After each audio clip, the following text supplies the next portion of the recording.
प्रदेश में सरकारी नौकरियों में सरकार द्वारा निकाली जा रही विज्ञप्तियों में अनुसूचित जाति तथा जनजाति को संविधान सम्मत आरक्षण नहीं मिल पाने से नाराज अनुसूचित जाति जनजाति शिक्षक एसोसिएशन ने बागेश्वर की विधायक के माध्यम से प्रदेश के मुख्यमंत्री को ज्ञापन भेजा है। शिक्षक संघ के प्रदेश अध्यक्ष संजय टम्टा के नेतृत्व में शिक्षकों ने कहा कि हाल के दिनों में प्रदेश में जो भी विज्ञप्ति निकल रही है उनमें अनुसूचित जाति व जनजाति के पद लगभग समाप्त कर दिए गए हैं।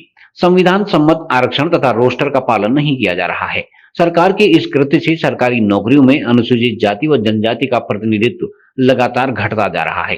शिक्षकों ने नौकरियों में अनुसूचित जाति तथा जनजाति को आरक्षण प्रदान किए जाने की मांग की है। ज्ञापन के संबंध में हमारी यही मांग है कि एक तो हमने ज्ञापन मुख्यमंत्री को संबोधित करते हुए विधायक महोदय के थ्रू भेजा हुआ है और जितने हमारे SC ST के विधायक हैं उनके नाम पर भी हमने ये ज्ञापन दिया हुआ है।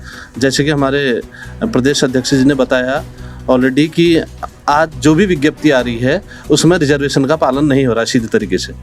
जैसे एग्जाम्पल के लिए मैं अगर कहूँ, अगर 100 पद हैं तो SC के हिसाब से 19 पद जो है हमारे होने चाहिए थे उसमें।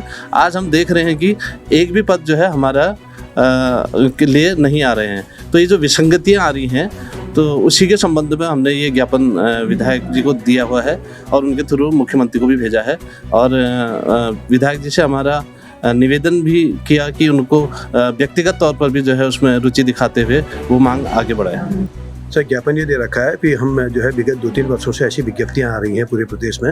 उन विज्ञप्तियों में जो 2019 में हमारा रोस्टर बना था उस रोस्टर के सीधी भर्तियों में रोस्टर जो है पंजिका के अनुसार पदों को भरने वाली जो बातें आई थी उसके जो है दुष्परिणाम सामने आने लगे हैं। उस दुष्परिणाम के बाद दर्जनों ऐसी विज्ञप्तियाँ आई हैं जहाँ पर 200 पद निकलने के बाद भी SC ST के लिए जो है एक भी पद वहाँ पर नहीं बन पा रहा है, या जो उनका तय आरक्षण है 19% उससे भी काफ़ी कम पद निकल पा रहे हैं पूरे प्रदेश में। इसमें जो है युवाओं में भी बड़ा रोष व्याप्त है, समाज के लोगों में भी बड़ा रोष व्याप्त है और हम कर्मचारी को भी लगता है कि आखिर इतनी बड़ी विज्ञप्तियां निकलने के बाद भी पर्याप्त प्रतिनिधित्व क्यों नहीं हो पा रहा है। तो इसके संबंध में जो उस समय जो रोस्टर बनाया था, जो रिक्तियों के आधार पर जो भर्तियां निकाली जा रही हैं उसके दुष्परिणाम ये आ रहे हैं। हमारी इसके माध्यम से हमने 7-8 ऐसी विज्ञप्तियों की इसमें उदाहरण दे रखा है कि किन विज्ञप्तियों के आधार पर क्या क्या दुष्परिणाम इसके सामने आ रहे हैं और इसके बाद उसका सॉल्यूशन भी दिया गया है कि अगर आप जो है जब तक सीधी भर्ती हुई जो है रोस्टर पंजिका के अनुसार करेंगे तब तक स्थिति ऐसी बनी रहेगी क्योंकि पद रिक्त नहीं हो पा रहे हैं। तो इसका सॉल्यूशन के लिए या तो आपको जो है जितने भी जो है पद रिक्त हैं उन रिक्त पदों के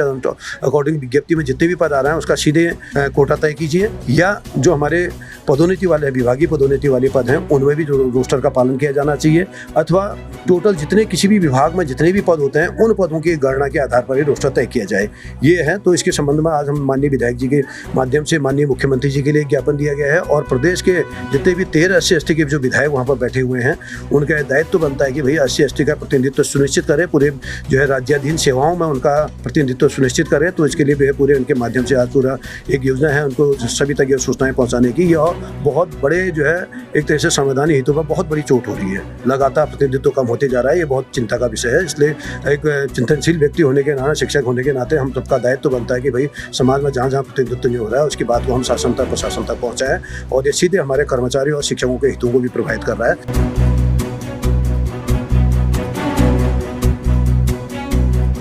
CCN न्यूज की ब्यूरो रिपोर्ट, बागेश्वर।